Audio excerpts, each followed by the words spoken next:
You're listening to Salford City Radio 94.4 FM with your host, Jimmy Petruzzi, on the Friday Sports Show. We're very fortunate on this show to have world-class athletes from around the world, and we have many people associated with sport, coaches.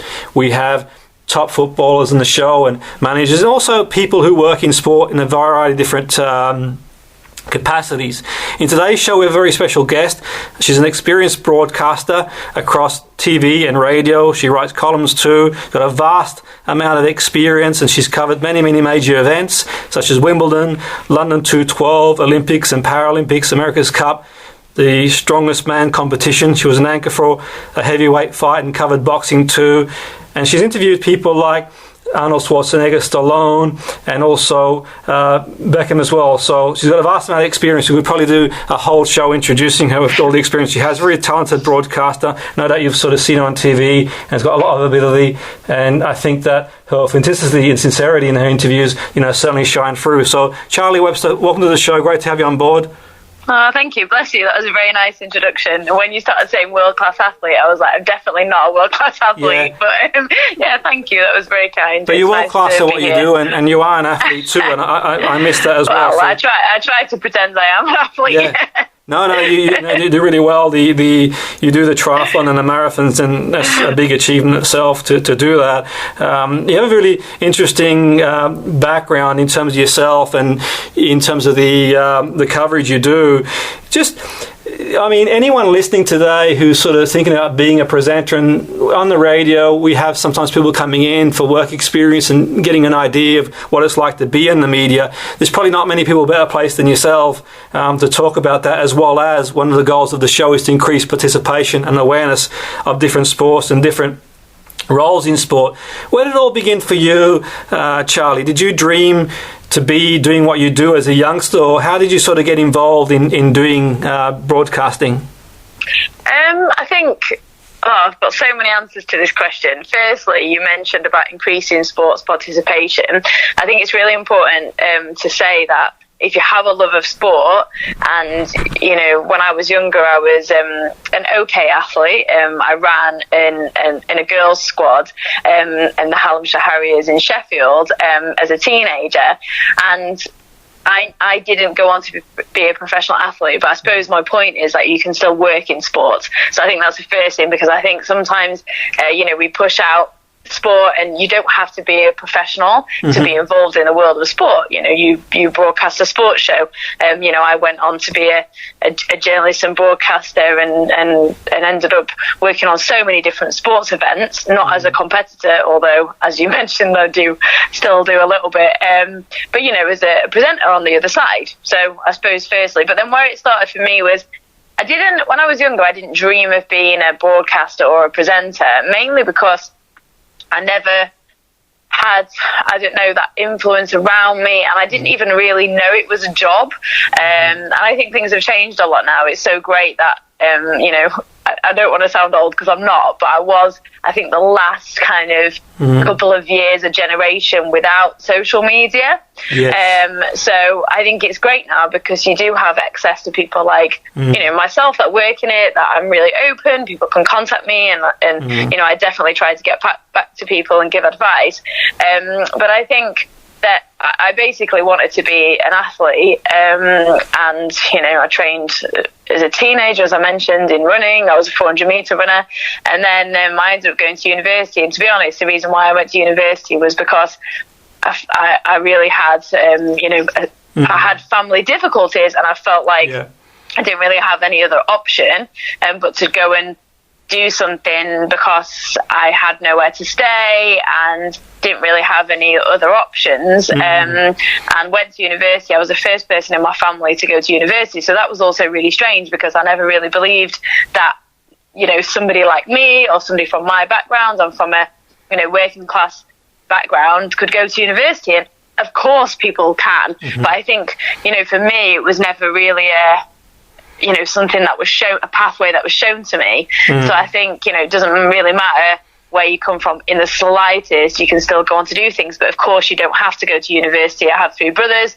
Me and one of my brothers has gone to university, and the other 2 haven't. It doesn't really matter, I don't think. But for me, it was a great place to discover who I was, to be in a different city, to get away from some of family difficulties, and then it built from there. And that's when my interest in broadcast came about, because I was like, well, hang on a second, if I'm not going to compete in something that I love and I believe in, and the reason why I love sports so much, sorry, I'm probably answering all your questions in one, is because it really helped me. It changed my life. I really owe a lot to the fact that, you know, I was part of a running group and I had something to go and do, and it gave me confidence. It gave me a sense of achievement to where I am now. Like, I really used everything that I learned as a teenager to be where I am.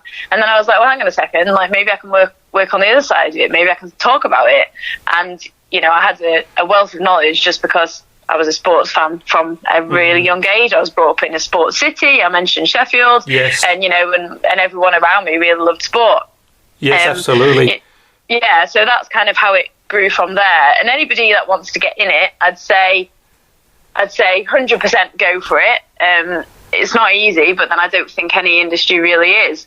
And I think also the main thing is check that you really have a love for it, rather than going in it for other reasons. So I think the most important thing, it has to make your eyes light up, and it has to make something, I don't know, like grumble in your stomach, and then go for it, because you really do have a passion. To have a passion to be in this industry, because to me that's what it's all about. And like you mentioned, an authenticity, that it's what you really believe in and what you really love. And to me, I love you know, that I'm in a position where I can be a communicator. Yeah, no, absolutely. You've made some really great points. Sorry, it's the longest answer in the world. Fantastic points. I'm sure people who are listening, regardless or irrespective of whether they want to be a presenter, would get a lot out of that. The take-home message for me is certainly, like what you do, not the idea of doing it. There's plenty of people who like the idea of doing things. For example, they like the idea of being a professional sports person, but don't realise that there's a lot of hard work involved. And what you mentioned there is really important, that things have changed. Now you've got people who can do their own YouTube channel and things like that, and get involved in whichever capacity they can. If you were sort of to go back to the beginning again, I know this is hypothetical, what advice would you give yourself when you were starting out, what you've learned? I mean, you've sort of done so much in the time frame you've been doing, and you'll no doubt go on and do a lot more. But what would you say to yourself, Charlie, at the very beginning of your career? What advice would you give your younger self, if anything? It's a really good question. And I don't want to sound cliched in any way, but there's only really one piece of advice I would give myself, that, and I really believe that, it's so hard though, because I think when you're younger, it's really hard to do this, but my advice to myself would be to actually believe in me. And I think, like, I had a really lack of self-confidence when I was younger, you know, and mainly because I think when I was younger, and where I was brought up, it was almost like, to dream of doing something like I do now was just so far removed, and it was almost like, well, I used to think that it wasn't for me because it was for other people maybe that were more privileged than me, or I don't know, it's so weird. It's almost like that imposter syndrome thing where you think that you're not worthy of it, and I really didn't believe I was. You know, I really wanted to tell stories. Like, I love storytelling. I really believed in everything that I loved, and I really wanted to be involved in sport and involved in media, and I wanted to travel, and I wanted to do all these things that, you know, my mum never got to do, and you know, and a lot of my family never did. But at the same time, I didn't really believe that I was deserving of it. So I think my one bit of it, all that was good enough. So I think, you know, I remember when I first started in my career, you know, I had a super strong Sheffield accent. You know, I was just a poor kid that used to knock about in the streets and go running, and I don't know. And then I remember starting, and I was like, oh my God, all these people are dead posh, and they're cleverer than me, and oh my God, like, you know, they all think I'm stupid, and I'm not stupid. And I honestly used to think that. And even in my days at Sky, which wasn't even that long ago, I still used to think, all these people are out, around me, they're cleverer than me, and, I don't know. And it's just bizarre that I used to think that. But it was because, I really didn't maybe believe in myself. And I think that's my one bit of advice is believe that you are worthy, and that you can do it, and that you are good enough, because we have this like horrible, I mean, you'll know, because you also work in kind of psychology area, we have this like horrible critical voice that tells us that we're not good enough, and all that does is limit our potential. And I think the amount of times that I look back now and think I've really strived to be where I am now, but the amount of times that I look back, and because I didn't believe in myself, that I probably limited myself. And it's really interesting, because somebody said something to me that really hit home in October. I was doing a TED Talk, which it goes live actually in a couple of weeks, and the guy said to me, God, imagine how far you could go if you actually believed in yourself. And I was like, oh my God, how can you? And I was like, oh, yeah, okay, maybe you're right. And it was really interesting, because he'd only met me for a couple of hours, but we were talking about, that critical voice that we have. We were talking about mental health. And that's the one thing he said to me. And so that would be my message to everybody, no matter what area you want to work in. But it's hard, because I think it also comes with experience and actually doing things. And it actually, sometimes if you do doubt yourself, just do it anyway, because that's sometimes where self-confidence comes from, because you go, oh my God, I actually did that. Okay, I am actually good. I do believe in myself. And all any of us can do is be the best we can be. And in life we have fact, we have opinion, and sometimes the opinions we have of ourselves aren't.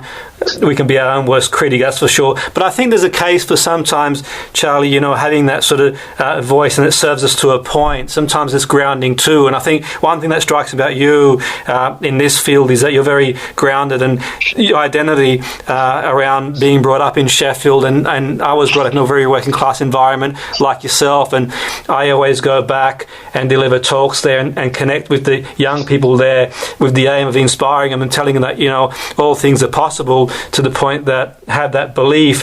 Sheffield is a great sporting city. Many great sporting greats have come from Yorkshire and Sheffield as well.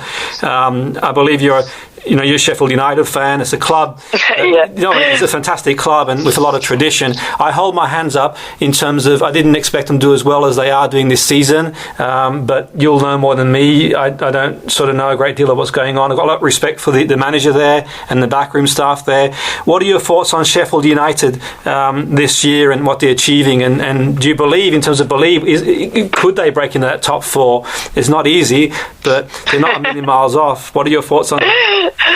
I know. Well, firstly, don't worry. I don't for saying that you didn't expect them to do as well. I don't think a lot of people did, and it's really interesting because earlier this morning actually I was talking to a Norwich fan, and I was like, oh, I'm really sorry, because obviously they're bottom of the table at the moment. And interestingly, I do a show actually, which is a championship show on 5 Live on a Friday, and everybody thought that it would be Norwich that would be up there with the way that they played their football in the championship.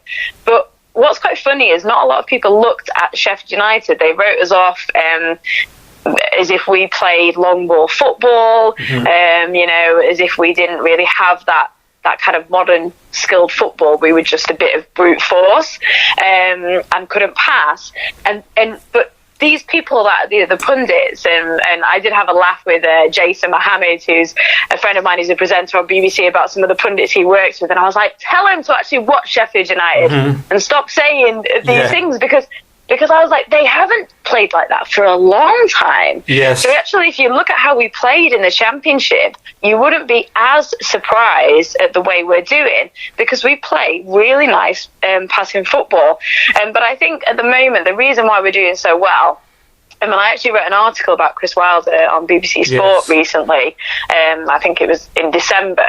And it was about not really about the football we play, but about what goes on behind the scenes. Yes. And what's so different about Sheffield United compared to other Premier League clubs, and it's so weird to actually say Sheffield United is a Premier League club for me, because I'm so used to them not being in my lifetime, is that we have, I don't know, the Premier League goals and ambition, but we have this club which is so community and family orientated, and it's so funny because there's people that work there on the inside that worked there when I was a kid, and it's almost like they know the club so well. And with Chris Wilder, you know, he was there as a player. He was there as a fan. He was there years and years ago, like I said, as a player. And people kind of know him and are still there when he was there back in the day. And I think there's such an amazing environment, a genuine team spirit, and the players actually get in early because they want to have a laugh and they actually get on. And I think it can't be underestimated. Yes, of course, it's about football skill and talent on the pitch. But I think what goes on behind the scenes is so important to work as a team, and that's what Sheffield United are doing. A really good example is years and years ago I worked in Spain in Spanish football, and I never forget this because I was following Real Madrid at the time, and I was reporting pitch side, and this was like early days in my career, and the Real Madrid team had the most amazing players. They had Robinho, they had Ronaldo, the fat Ronaldo, they had David Beckham, who you mentioned earlier. Oh my gosh, they had Raul, really amazing players, and they lost everything. And the reason why they lost everything was there was such a divide in the training room, in the changing rooms, that they actually showed that on the pitch. Yes, no, I'm really happy with Sheffield United, but to be honest, I think like all of us, we're all a bit like, is this real? Is this going to carry on? You know, and it's amazing to actually be looking at, like you said, I don't know, even Europe places or the top four, rather than looking at can we survive relegation, which is a really nice. But I really hope we can carry it on because. You know, it's a really great club. I mean, I saw the interview on TV with Chris Wilder after the Liverpool game, and I'm sure he's really grounded and he'll take it one game at a time, and it's one of the things really. But like you said, I think the writing was on the wall a few years ago. I don't have any like direct contact in there. The only thing years ago, I was working on a program just after I'd finished working with Barry as a performance coach. I took a role with a community project called Provision, and we sort of aimed to get young people who'd been released from different football clubs back in the game. And one of the young players that we'd sort of train went on to get a scholarship at Chef U. Kingsley got a scholarship, and I think they went all the way to the FA Youth Cup final, and he told us a lot about the way things were being done there training wise. And it's no surprise obviously they have moved up the leagues in that respect, but to be sitting 5th, 6th in the Premier League is no mean feat. And I think one thing that does highlight, Charlie, is one of the things I think sometimes in terms of we talk about players that in the UK we look for players from abroad, but also managers even more so, and it shows that there are some very talented managers in the UK. Given the chance, they can do well. What's your thought? I know you've probably got your finger more on the pulse than me in that respect, but do you think it's a case of giving some of the British managers a chance at the higher level to flourish and do what the likes of Chris has done at Chef U? Oh yeah, definitely. I think we went through this stage, didn't we? Even with the actual England team, the national team, we went through this stage where it was like so attractive to have a Spanish manager or a foreign manager or an Italian manager. Fabio Capello. It was like, well, we have to look outside to be able to get a good manager. And I think there are some amazing international managers. I'm not saying that there's not, but it's why isn't it attractive to have an English manager? And there's some really good English managers, and it's chicken and egg in a way, because if you're not giving those English managers opportunities, how can that English coaches grow? And I think there are some really talented English managers, and I think Chris Wilder's done that really well. He's shown that he's not he's not an old school Tony Pulis, but he's an English manager that actually is doing things that maybe we would have perceived a foreign manager to come in and do. Absolutely. And change a club like that. And I think we've got there's managers like Bielsa at Leeds United, who's doing great things. Obviously a South American nationality, but then you've got to look at managers like Chris Wilder, who are really making it attractive to have an English manager. And I think what happens is a lot of teams, when they're struggling, they look, who can we bring in from, from Italy? Who can we bring in from La Liga or the French league? But actually, it's making clubs look more internalised. I mean, you've got Steve Cooper, who's doing great things in the Championship as well. I mean, I'm sure we'll see him in the Premier League as well. So I think there are some really good managers there, and it's changing that. I'm pretty much sure it's to do more with attitude than it is to do with actual ability. I'm sure it's to do with, the attitude of how football was and how it was, again, it was with players, it was all about getting foreign players, and that's another thing that, Sheffield United haven't done. Like, look at where we're at, and, look at the players that we've got. Absolutely. They are, foreign fancy names. No, I mean, the thing is, too, you made a great point there, Charlie. I think the thing, too, is that it's really important for England to capitalise on the youth system. And I said a few years ago, I was sort of keeping a close eye on some of the youth. I was at a conference at St George's, and I spoke to a few coaches there, and I looked at the youth development and thought, well, some of the players coming through, given the chance, it won't be long before England do really well and challenge for a tournament and perhaps win a major tournament at senior level. There's some great players coming through, and we've seen the likes of Lampard, who has been restricted by the transfer embargo. Maybe he would have given the players a chance anyway. I don't know. That's one hypothesis, we won't know. But if they get the chance, they can step up. And there's some great players in England at the moment coming through. And Liverpool's another club as well. We've seen some fantastic players. I've sort of watched Liverpool on a number of occasions for one reason or the other in the last year or so, and I've been really impressed with their style of play. And in terms of yourself, I mean, what are your thoughts in the players coming through, the younger English players, Charlie? Is it something that you sort of had time to look at, your thoughts on the youth? I mean, they've won tournaments, that's a great thing. They believe, obviously, they can beat teams like Brazil and other teams like France that, traditionally they've struggled at senior level. Do you think that it's important these young players get the chance now to excel in senior level? Oh yeah, 100%. And actually, you just made me think when you were talking about Frank Lampard. It's really interesting to look at what Wayne Rooney is doing now that he's gone to Derby City. He's had a couple of games at Derby now, which is obviously where Frank Lampard, started his career as a manager, now at Chelsea. And I think that's fantastic that we're starting to see that more clubs should be doing that. Wayne Rooney is already making a massive difference at Derby. They were really struggling. They've won their first two games actually with Wayne Rooney, but it wasn't just what he's brought on the pitch, with his skill. I think he's a brilliant footballer. I think we underestimate him, but we underestimate his leadership skills and his footballing brain, because all you have to do is watch what he was doing on the pitch at Derby, and he's not as fast as he used to be. Yeah. But of course he's not, because he's towards the end of his playing career. But if you watch his leadership and the way he spoke to players, and he made players accountable for the mistakes that they were making, but in a positive way. So I think that's really interesting when you're mentioning, about bringing English managers through. I think we're going to see Wayne Rooney in a big managerial position, in the near future, and making a massive difference. But then you mentioned youth players. There's a really interesting youth player at the moment. I actually mentioned him on Saturday when I was doing a show. Ryan Brewster, who was at Liverpool, and he's just gone on loan to Swansea City. I mean, it's brilliant what Jurgen Klopp's done is, he's moved into Swansea City, who are doing really well at the moment. I think they're in the top 6 in the Championship. And the impact he can have there, he'll get regular games, and then bring him back to Liverpool. I mean, and I'm sure we're going to see him doing great stuff for England as well. He's in the England under 21 national team at the moment.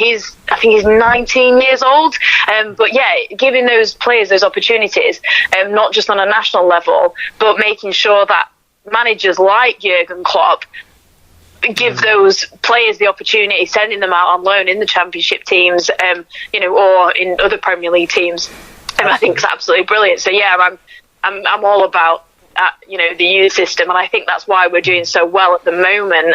Yes. As a national team, is that we actually, like you said, went back to how it used to be, where we bring up young players, and I think that's what America does so well. Not maybe in football, but in their other sports, is the reason why they're so successful in a lot of sports, is that they have that incredible grassroots system, and they have a clear pathway, and that college system that I think we don't have. And I think that's something that we should get better at. Yes, I think so, and I think that certainly in football, soccer football in America, I think one thing to bear in mind is the sport is sort of lower in the pecking order. But we could do a whole show on some of the trials and tribulations of football over there. But one thing's for sure, like you said before, the college system there is phenomenal. They get big attendances. There is a clear pathway. But I also think too, Charlie, that sport in this country has come a long way since London 2012, and I think for me, Great Britain sport's really important to this country. And one thing I try and always do whenever I interview an athlete is to make sure that they carry on funding. Sport's really important to people. Like you've mentioned in your own sort of career, sport was an outlet. Sport was an outlet for me too, in terms of my own growing up too. It was an outlet for me to focus on, and I hope if there's movers and shakers listening, that they carry on funding sport, because the achievements of Great Britain at the last 2 Olympic Games have been phenomenal, and I have every reason in Tokyo they should do equally as well too. So it's really important, not just at elite level, but grassroots level too, to increase participation. Not all of us can be a medal winner, but we can all participate in some way, shape or form. And for me, success is not just being a medal winner, it's just being the best you can be. In terms of the Olympic sports, how important do you think it is to sort of keep the coverage going throughout the year and keep it in the public eye? That's one thing I've consciously done on this radio, is to sort of keep it going, because we see these sports every 4 years, but it's really important that we keep that momentum going throughout the year, because obviously being a football nation here as well, how important do you think that the media carries on giving coverage to the sport that don't necessarily get the coverage only other than the Olympics, Charlie? Yeah, I mean, media plays such a big role in promoting anything, really. It plays such a big role to improve participation. It plays such a big role to make sure that they cover women's sport.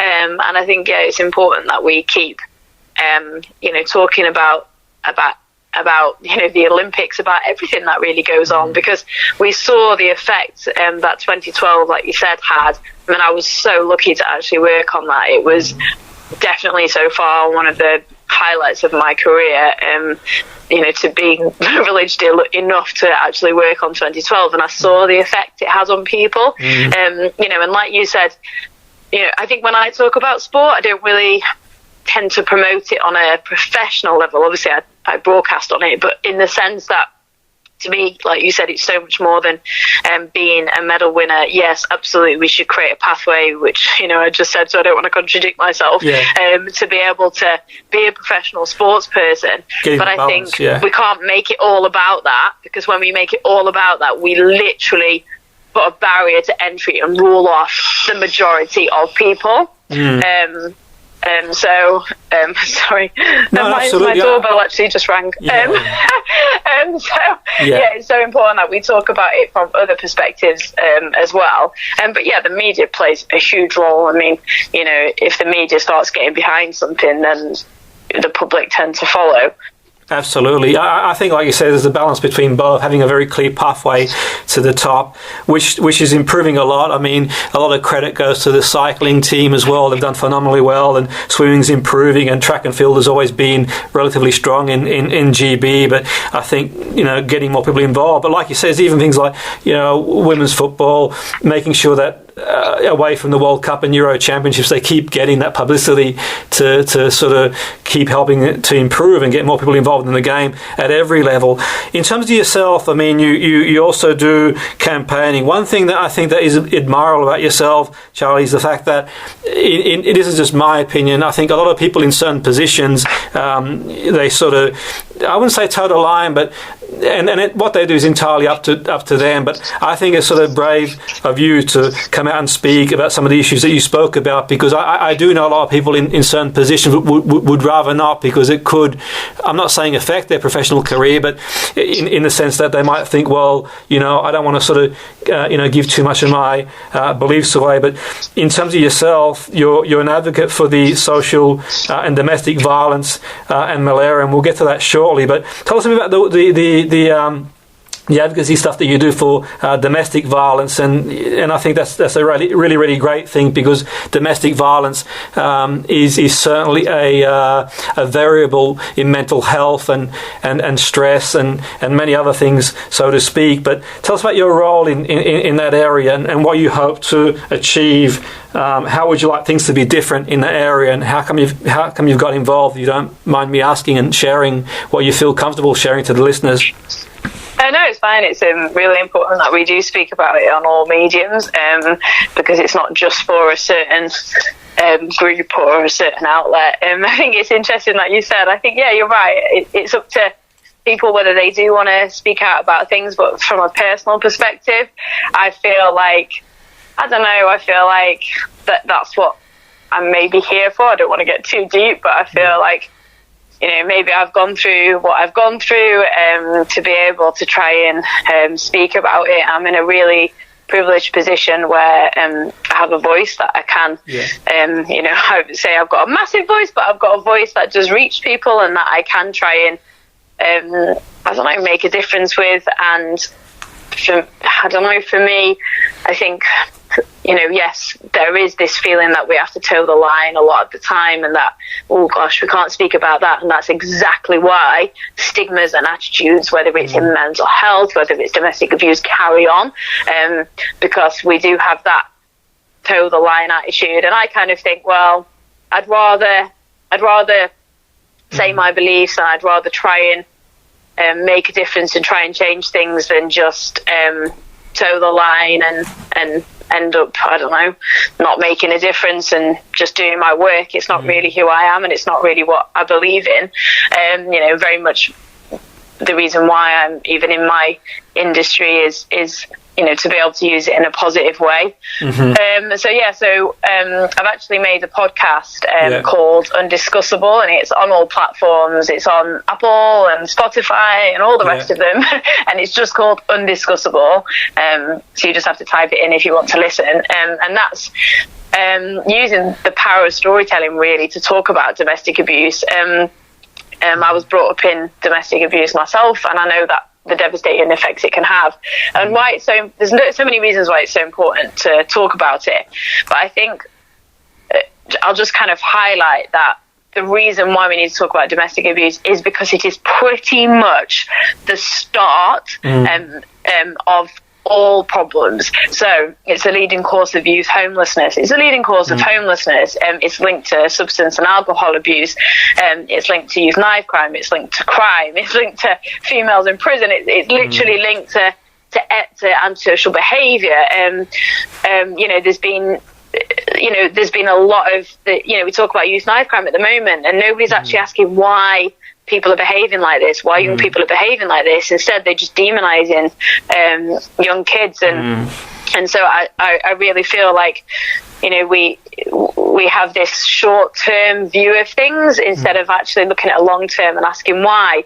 There's a lot of children being brought up in domestic abuse and neglect, and then we expect them to what? We expect them to be in a war zone in their home and then go to school and be fine. It's such a bizarre attitude, but also it's really important to talk about it and say that it affects everyone and it knows no boundaries. In my podcast, I spoke to a lot of men that were victims of domestic abuse. I spoke to a lot of people in the LGBT community that are victims of domestic abuse.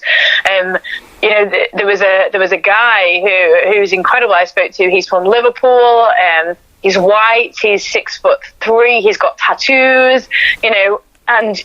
And you wouldn't think, because of our stigma and attitudes, that he was a victim of domestic abuse. When I met him, he'd suffered horrific abuse by his girlfriend, so by a woman, and was suicidal.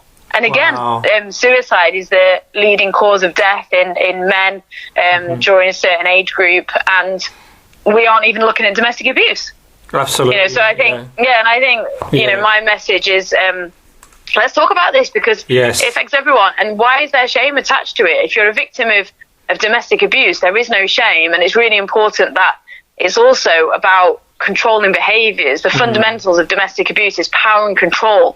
We see it as a physical thing. We see it as like, that old perception of battered wives. It absolutely isn't. While we think of it like that, we keep people in it, and we basically breed it, and it is intergenerational, and it needs to stop. Absolutely, I agree, and I think that as well as that, it's really important that anybody, and predominantly young people, live in a safe environment. And if a young person doesn't feel safe in the environment they're in, then that obviously leads to all sorts of attachment problems potentially later on in life, and it's really important. 100%. Like 75% of mental health problems come from childhood, and we're starting to talk about mental health, but again, we're not talking about where it comes from, and we're not talking about why it develops. Absolutely, and I think that early intervention, all the research suggests that early intervention can help considerably to help. So I think it's really, really important. And in terms of yourself, I mean, what's your purpose for that? What would you like to happen in an ideal world? What impact do you want to make, Charlie, in areas of raising awareness, or what would you like to see different from what you've seen at the moment based on your subjective experience? I think there are multiple things that are wrong. I think that the law is wrong. The law treats abuse as one incident at a time when it isn't. So I do sit on an advisory panel to the Ministry of Justice, where I am trying to change things from a criminal justice system point of view.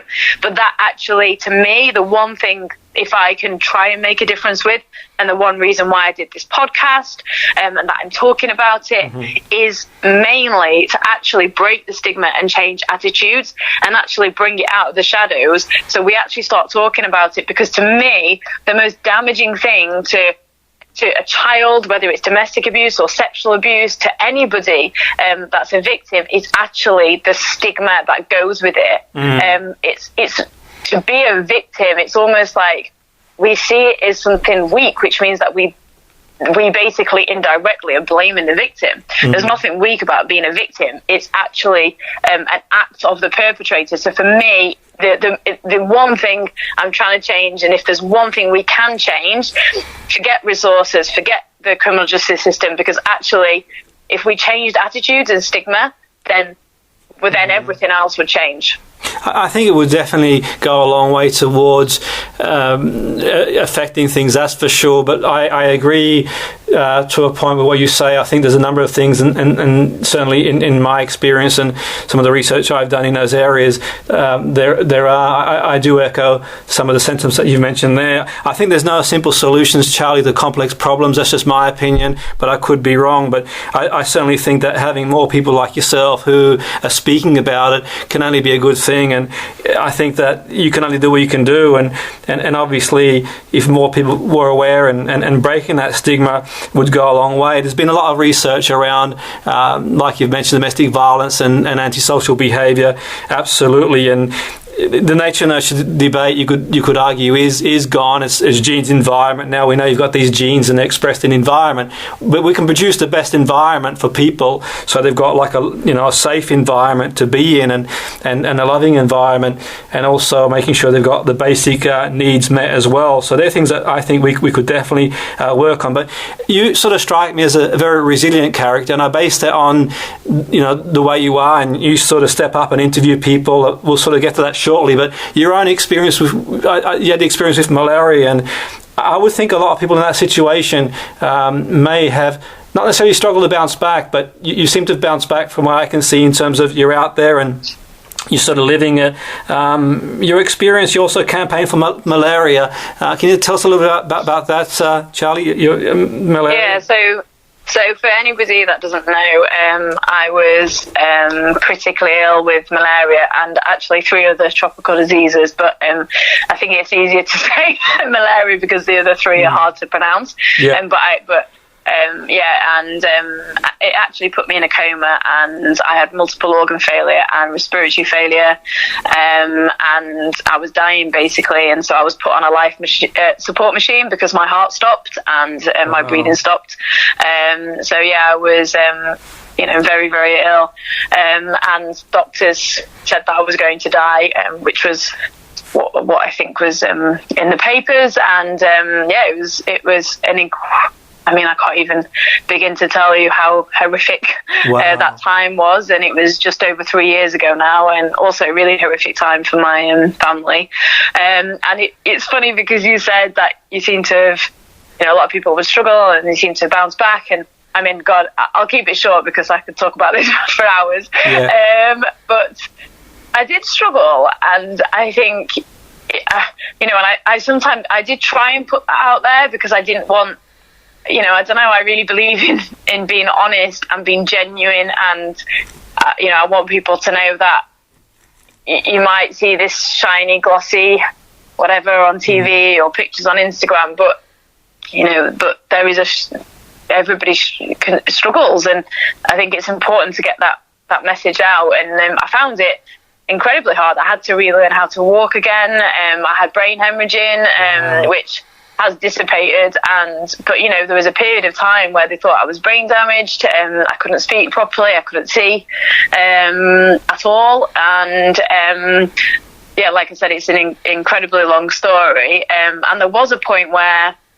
it was definitely within the first 6 months that I really, really struggled mentally. I was diagnosed with PTSD, and I just felt like I didn't know who I was anymore. It was like I was in my body, but it didn't even feel like my body anyway, because I was so swollen. I was in so much pain, and even just the slightest touch of my skin hurt.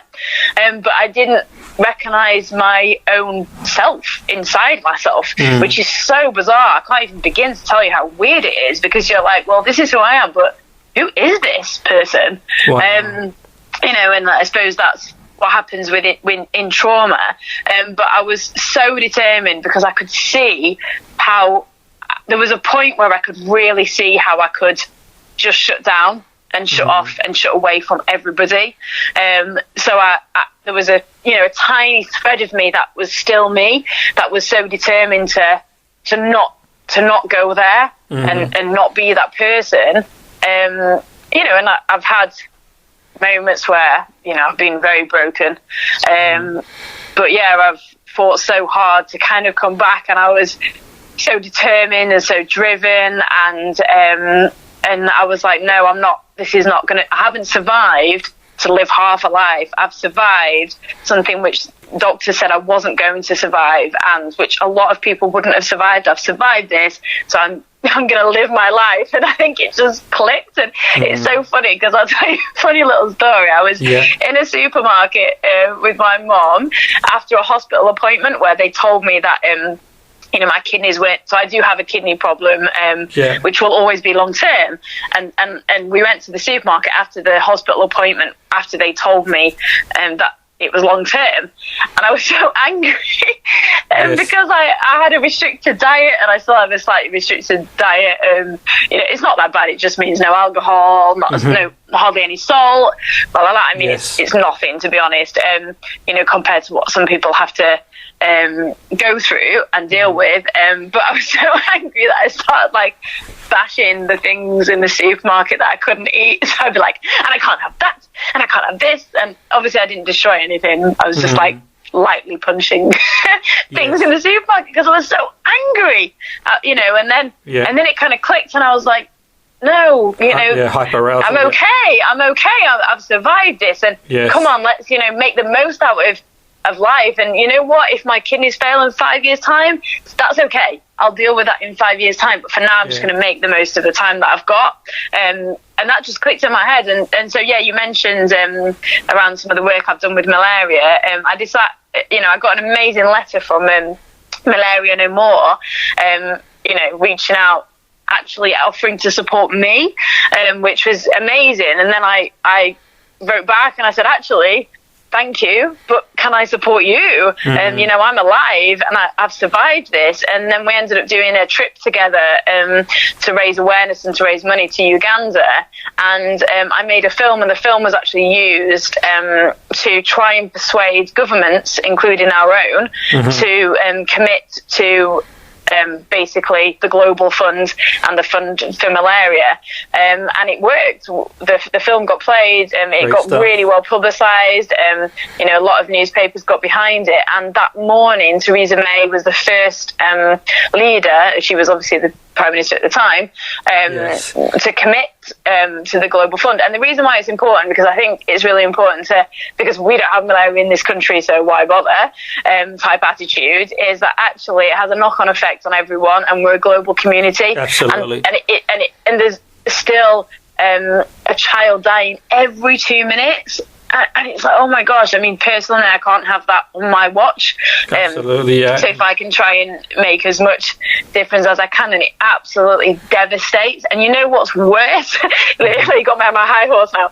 Is that it's entirely preventable. Yes. And that's what. So the reason why a kid is dying isn't because it's not. You can't treat it. It's because they're poor. Absolutely. And to me, that's not good enough. You know, and I had a lot of complications, and you know, I was put on a life support. If I'd have been somewhere where there was no life support machine, I would have died. Wow, that's really a powerful story. Absolutely, you know, really powerful story. One thing that I think for me that I find interesting when, you know, people sort of go through these sort of experiences, did you sort of reevaluate your own life and sort of think how fragile life can be, how 1 minute you can be on top of the world, so to speak, and the next day life can humble almost anybody, irrespective of whether you're a top sports person, a top musician, or top of your field? Was it a humbling experience as well too, would you say, Charlie, you know, the fragility of life? And did you sort of, your identity, do you think it changed in any way, or did you think in terms of, you know, doing some of the campaigning you do now, has it become easier to do so because you sort of experienced you experienced sort of one of the tragedies of life in terms of being told that you've only got so long? Did that change your whole perspective and ethos, or did it have an impact on you that's sort of you have at the moment, or do you sort of pretty much back to where you were before in that respect? Oh no, I don't think anybody can go through that and be the same. 100%. Nobody can go through a trauma like that, no matter whether it's what happened to me or something else, and be the same. No way, not in a million years. So no, I'm not the same person. But actually, I mean, it's still. I mean, it might not seem recent for people, but three and a bit years is still very recent for somebody that's gone through that. And I suppose I'm still, you know, still work through things. But I think that I'll ultimately be a better person, because it made me realize that I had to, when I said I was diagnosed with PTSD, I went to see a psychologist, and it actually helped me with some mental health problems that I actually had before this happened to me, and I'm not sure I would have sought help otherwise. And I think it's made me a more open person, I think a more confident person. I take more time, I think, and learning about self-care, because I really had very little self-care before this happened to me, and I would push myself all the time, and I think that's massively changed. But I also think I'm a little bit more, I don't know, like less, but I don't really sweat the small stuff at all, really. And I think that I do sweat the big stuff, just like anybody does. But yeah, and I think being more open, really, and I think allowing myself to be sad if I'm sad, and happy if I'm happy. And I think, it does make you very grateful for life, but at the same time, you know, when you've been through a trauma, I think one of the worst things it sounds awful, but a lot of people said to me, you must be so grateful, you're so lucky, you're so lucky. And it's like, yeah, no, I'm so grateful, and I am really lucky that I survived, but it doesn't mean that it wasn't traumatic, and it doesn't mean that I can't feel sad about it. Absolutely. You know?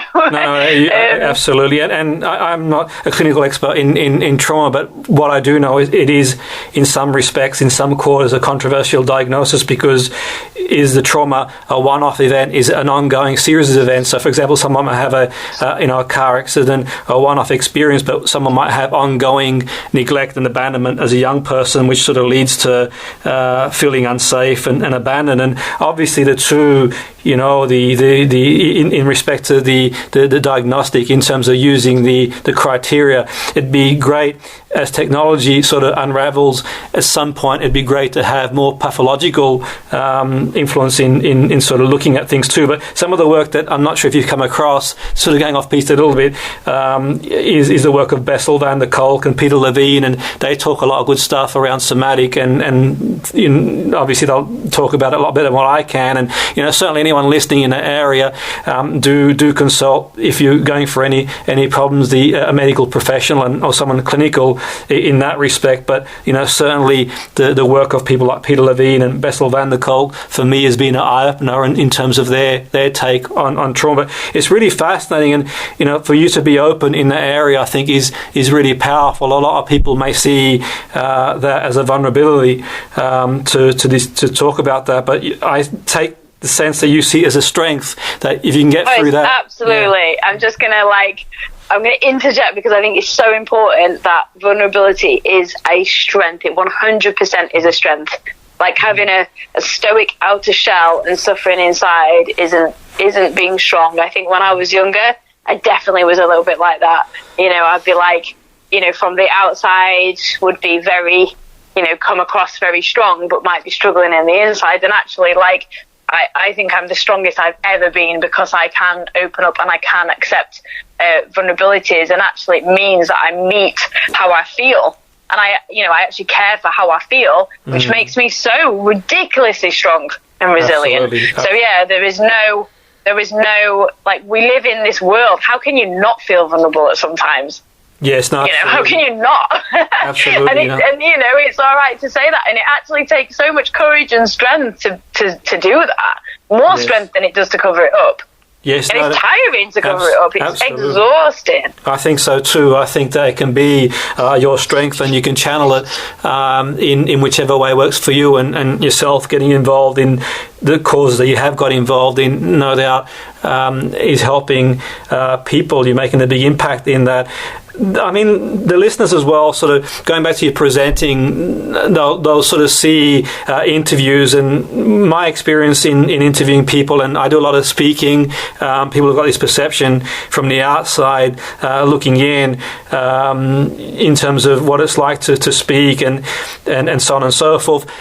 People are wondering in terms of what's it like, Charlie, to sort of go up to someone who perhaps you've seen on TV, or maybe, I mean, I speak from my experiences too. I've interviewed people in the past that I've seen, you know, for many years, and athletes and sports people and coaches and so on and so forth. What's it like for anyone wondering to sort of go up, and you seem to go in the zone from what I can see. You sort of you seem to go into this sort of identity with a sense of purpose and mission. What's it like for anyone listening to sort of, you know, go up to a Schwarzenegger, a Stallone, or a Beckham and interview? Yeah. Oh gosh, it's a good question. I actually have been very lucky to interview those people, and a lot of people actually, and not just interview them, but spend time with them. My favourite person is probably Arnold Schwarzenegger. I know you didn't ask me that, but he is incredible. Wow. And I remember when I, was asked to go and do, it was like a live interview. So I had I think it was 90 minutes with him on stage, where it was almost like an "this is your life" type thing, where I could sit and just talk to him about everything. And I've always been an Arnold Schwarzenegger fan, so I was like, oh my god, I'm a little bit of a fan. So I was a little bit nervous to start with, because I don't know, is he going to be nice to me? Is he not? But you're right, I do. You have to put on a professional front, of course you do, but at the same time, I think there is nothing wrong with showing your interest and your passion. I mean, I always watched his films. He's such an interesting man, and he's so humble and he's so nice. And the thing about him is, I remember talking to him before we went on stage, and he sat there and he asked me a question. And I was like, oh, and he asked me about me, and actually we had a really interesting conversation about religion. That's for another time, but don't ask me why, but we did. I'm not sure how we got onto it. And he was asking my views, and he was, I don't know, and I think that's a real amazing characteristic, if you can actually be that big as Arnold Schwarzenegger is and actually be bothered about other people. But it's an incredible experience. I think what I love about doing that is that I love people, and that's what whether it's Arnold Schwarzenegger, whether it's I don't know, somebody in my podcast, or whether it's